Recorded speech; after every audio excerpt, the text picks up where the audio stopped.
तो राजा बलि का 100वां यज्ञ चल रहा था नर्मदा जी के किनारे। राजा बलि ने यज्ञों को करके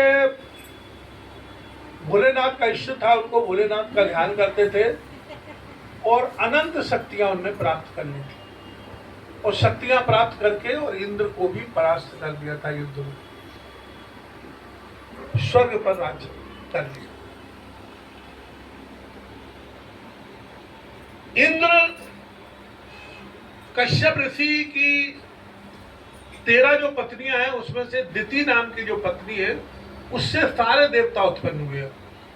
अदिति से सारे दैत्य उत्पन्न हुए हैं और दिति से दैत्य उत्पन्न हुए और अदिति से देवता उत्पन्न हुए। ये भाई भाई है, ये बात आप समझ लो कि दैत्य दानव राक्षस ये सब देवता अलग नहीं है, ये सब भाई भाई। इस ब्रह्मांड में कोई भी अलग नहीं है, बिल्कुल दिमाग से निकाल दो। बस भटक जाते हैं तो उल्टे काम करने लगते हैं। आज भी नहीं है, आज में नहीं है, ये मुसलमान में है, ये भी उसी ईश्वर के बनाए हुए हैं जिसके अकल लोग हैं, परंतु बस वो भटक गए तो उन्हें ज्ञान है नहीं इस बात का, परंतु अपने को ज्ञान है इस बात का।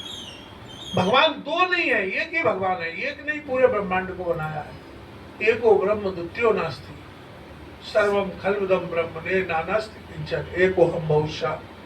एक परमात्मा ने बहुरूप धारण कर लिया, पर अज्ञानी नहीं जानता इस बात को। अपन शिव जी की स्तुति गाते हैं तो कहते हैं ब्रह्मा विष्णु सदाशिव जाने एका, और जो इनको अनोखा जानते हैं वो अज्ञानी होते हैं।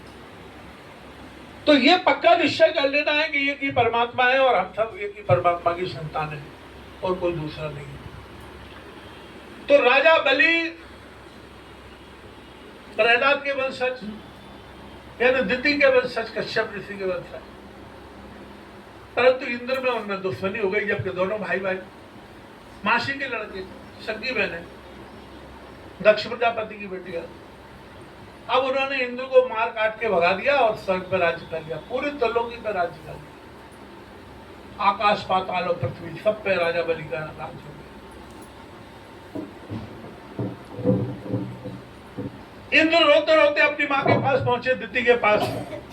दिति से बोले माता सब छीन लिया हमारा राजा बलि ने, अब हम मारे मारे फिर रहे, हमको रहने की जगह नहीं है, क्या करें, कहां जाए। माता ने कहा मैं क्या करूं, मेरी तो बहन के लड़के हैं सब, और तुम्हारे पिता के पास भी सहायता मांगने जाओ, पिता तपस्वी है,